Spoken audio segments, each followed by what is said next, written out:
Hi, and welcome to the Fundraising Leadership Podcast, episode 27. I'm Janice Cunning. And I'm David Langiulli. So, David, we're going to talk about one of our favorite things to talk about today. Yeah, leadership development in the non-profit world and investing in yourself, or if you lead a team, investing in your people. Yes. Yeah. Yeah. Yeah. So, I wrote in the blog post last week sort of, some of my thoughts about how, and, we've talked about this a lot. Like, we see a lot of investment in training around fundraising, like Yes. how to raise more money, how to have better, relationships with donors, how to better understand your donors. And then we see a gap. Right. Yeah, there is lots of good fundraising training out there. And you and I, have made a conscious choice not to offer that. Um, through fundraising leadership. So some of the folks in the audience, are people who come to get to know us. They're like, "Oh, do you do any fundraising training?" And we're like, "No, we we develop leaders who do fundraising." Exactly. Yeah, Exactly. and we send them over to all those other good resources out Yes, there because in the there's world. already many, many great companies and people doing that. So, Yeah. yeah. And one of the things I'm curious what you think about this. Like, one of my hunches or kind of intuitions is that part of it is that we mostly measure external relationships. Yeah, that's absolutely true. I think you hit on a really good point there in your article, and what you mentioned right now is that um, I think there's a perception that, and I think it's partly true, that if we invest in fundraising training, then we can show an immediate return on investment, Hmm. and that's good. And you and I take a stand for yes, and like that, and also developing leaders, because you're not going to. I will assert, and I'm happy to debate you or anyone else who cares to debate me on this, that I will assert that you cannot have long-lasting fundraising success if you don't develop your leaders. Yep. Yes. Yeah. Yeah. And like, I mean, this happens in many sectors, but it also happens in the nonprofit where you're a great fundraiser and you get promoted. And just as a little sneak peek for our listeners, we're just creating a course called You're a Manager. Now what? Now what? Exactly. You're a great fundraiser. Now you're a manager. What Yeah. the hell do I do now? And I never got any training in management or leadership. So, yes, stay tuned. We are developing a self-paced online course for you Hmm. all in that role. And that's going to be fun and available in a couple months. Yeah. Yeah. But meanwhile, we have some things that we want to share because Yeah. and I did want to when I wrote this, like I wanted to focus on things that were accessible, right? So they were things that if your organization is not willing to invest, that you could choose to do yourself. They're things that don't take a huge amount of time or money because we see a lot of scarcity kind of perspective in nonprofits where it's like, we can't do that because we don't have the time, we don't have the money. So I wanted to kind of hit on things that really you can get into action around, like Right. today. Yeah, I want to, I want to just build on this a little bit. Yeah, we'll talk about some resources that the audience can access, but it's a shared passion of ours to really help leaders and managers in the nonprofit world, because there are, even if you go through an MBA program like I did, no one's teaching you, really, I'm telling you, no one Mhm. teaches you how to lead and manage. They teach you about finance, they teach you about marketing, um, they'll teach about organizational behavior. They'll teach about the theory of organizational structures and all of this, which is how I got introduced to the nonprofit world, which was kind of cool. But it's very short on leadership and management, and so many of us learn that along the way. And you and I have a shared passion for helping folks in the nonprofit world get there faster. Yeah, yeah. And yeah, and when we say like, one of the things I talk about is investing in leadership. Like what we're talking about is building the skills of like how do you create trust on your Yeah. team? How do Yeah. you have those difficult conversations? How do you give feedback? How do you help your team to like kind of go beyond, like motivate them to go beyond what they think is possible? Like that's what we're really talking about. Like the Right. more, uh, I always, I kind of dislike that term soft skills, but it always feels like there's not a better term. Soft skills that are hard unless Yeah, you learn them. exactly. Yeah. You know? So yeah. Yeah. One of the things we talk about is learning together. Like, like just actually, I mean, and if no one will do it with you at work, you can do your own reading. There's so many great books and there's great podcasts and there's great articles. And now there's, social media where you can follow influencers that you really find are doing incredible work. Yeah, I like what you wrote about in the blog post about like a little book club thing.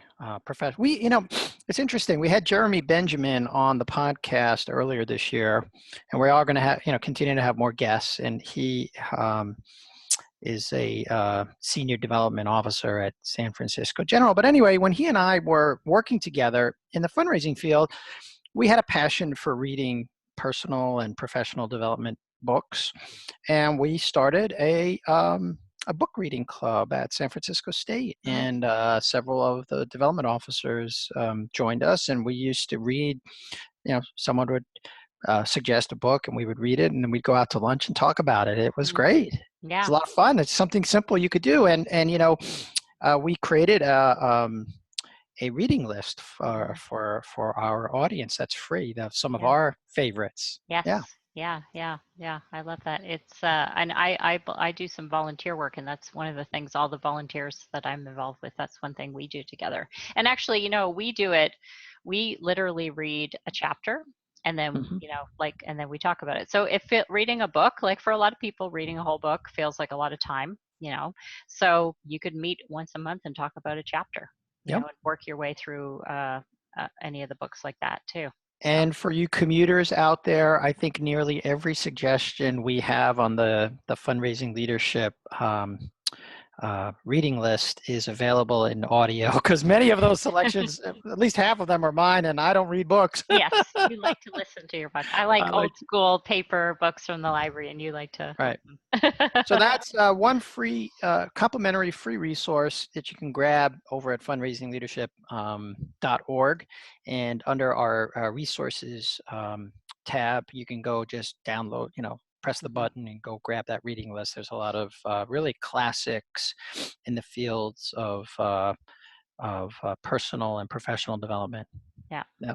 yeah, So, yeah. And then another thing I talk about is like encouraging people on your team, or taking just giving yourself permission to make more connections, right? And mm, ideally, it's great to have a manager or leaders above you that can mentor you, but not everybody has that, right? So get outside of your organization, things like AFP, is the Association of Fundraising Professionals. Like I know many here in Toronto, where I live, many of the up and coming superstar young fundraisers get really involved, and they start at the committee level, which is accessible, and they're mhm. always looking for people to create new events and sit on committees. Yeah, And you, I well, agree. I think AFP is a great resource. There's also CASE for those of you who are in the university world.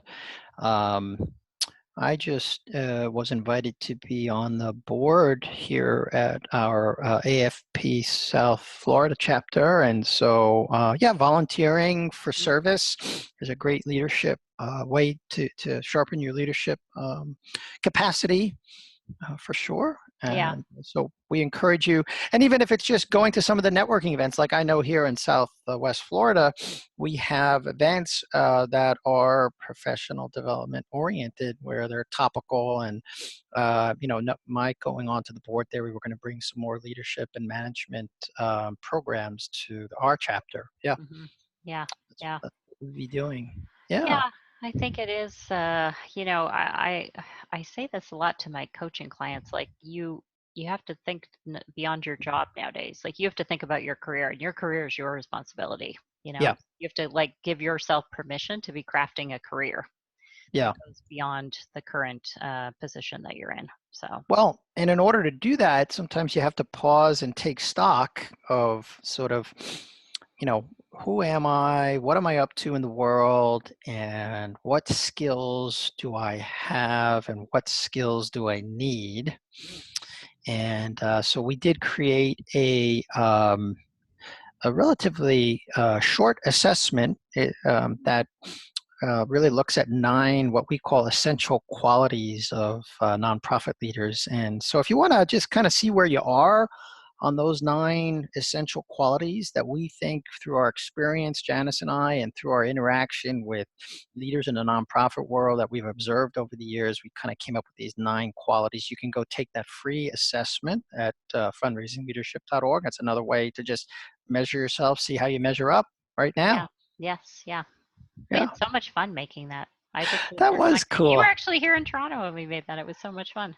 It was great. And then of course we had some help from a consultant sort of get it online for us. So enjoy that, folks. Just Yeah. take it, it's free. It'll give you a score, and you can see where you might have some gaps. Be brutally honest with yourself. Yeah. Yeah, and what I just to build on that, I love the idea of like get a bunch of your sort of colleagues together. If you Oh, yeah. have some people who are at the in different roles but at the same level as you, and take it and be a little vulnerable and willing to share your growth edges, you could really support each other. Yeah. I think. And if you're not, and if you're just a little bit hesitant to do that with a colleague because of the sensitivity, or you don't have an environment of trust. I mean, that's a whole nother topic, right? How do you Yeah. build that environment of Yes. trust? And we're going to be diving into that in our course next month. But if you don't have that environment of trust and you want to talk to one of us, we will gladly talk to you about your assessment and to have a little coaching session with you around Yes. that, right? Yeah. You'll do that? Yeah. Yeah. Yeah. Yeah, just reach out to us. Sure. Yeah, so let's you just kind of mentioned our course. Let's talk about that. Like, one of the ways that we suggest that organizations and individuals invest in leadership is by actually taking courses around growing your leadership. Well, yeah, and there aren't that many good ones out there. And the ones like that you and I went through, which was nearly a year long and $15,000 commitment. I mean, that's a huge investment in yourself. We've made this course, it's called Leading High Performing Teams in the Nonprofit World, um, very affordable for folks in the nonprofit world. That's like part of what we're up to, is Hmm. making this kind of material accessible and available, combining live training with pre-prepared content. So we'd love to have you in the course. Again, you can go to fundraisingleadership.org and click on training. You can see that course, Leading High Performing Teams, and come join us. Invest in Yeah, yourself. it's only 3 weeks away now. Woo! Yeah, time's going by this whole Oh, year is like going by so fast. But it is. yeah, and one of the I will say for myself, I've said this to you, but it's really, to me, one of the most fun things we do are these courses. And what I love is that it's a cohort of nonprofit leaders who really want to be better leaders. So they come together, and of course, we share some ideas and hopefully some wisdom. But really, it's about drawing out the wisdom of those group of people, and so Yeah. you get to network and create new connections, and often that's what comes out of our course, is like people will end up staying in touch and making new connections. So yeah. Absolutely. Yeah. We've seen that now over the past couple of years, where folks support one another after the course, in their leadership quests, beyond the course. So Yeah. that's another really nice thing about, because we do the live training, on video 2 times a week for 4 weeks. People get to know each other, Hmm. and they get to be vulnerable. They get to, talk about their challenges and share, and also help others. It's Hmm. not just you and me. Yes. Yeah. Yeah. So Yeah, anyway, so we would love to have you join us for that. And yeah, so that's one thing you could try. We always love to give everybody something to try. So that's yes, one thing. And the other thing is, if you haven't done so already, as we mentioned earlier, just go and take our assessment. Like, start out start out with the first step of seeing where you are. And like you said, it's a self-assessment, so you have to be very honest. yes. Yeah, be honest with yourself. No one's going to see it. We don't, It's confidential. Just take the assessment and be honest with yourself and kind of see where you might need some improvement. Hmm. And that's an easy step, and that's completely free. So enjoy that. That's something we encourage you to go put into practice. Yeah. We'll see you next time. All right, take care. Bye.